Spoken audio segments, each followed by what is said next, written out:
Let me explain why I chose rainbow within name. మనకు ఇంద్రధనస్సు అంటే రంగురంగుల అందమైన హరివిల్లు అని, సూర్యకాంతి వర్ష బిందువుల గుండా ప్రయాణించినప్పుడు ఆ కాంతి వక్రీభవనం వలన 7 రంగుల ఇంద్రధనస్సుగా కనిపిస్తుంది అని తెలుసు. అలాగే మన జీవితంలో ఏదైనా సంఘటన జరిగినప్పుడో, ఎవరినైనా లేదా దేనినైనా చూసినప్పుడో మన మనసులో రకరకాల కొత్త కొత్త ఆలోచనలకు, అనుభూతులకు లోనవుతాం. అదే మనలోని ఇంద్రధనస్సు, ద రెయిన్బో వితిన్. ఆకాశంలో ఇంద్రధనస్సు కొంతసేపు మాత్రమే కనిపించినా ఆ అనుభూతి, ఆ ఆనందం మన మీద చాలా ప్రభావం చూపిస్తుంది.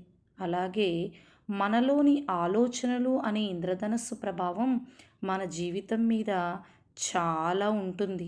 ఏదైనా సంఘటన జరిగినప్పుడు నాకు వచ్చే ఆలోచనలకు అక్షర రూపం ఇవ్వటానికే ట్రై చేస్తున్నాను.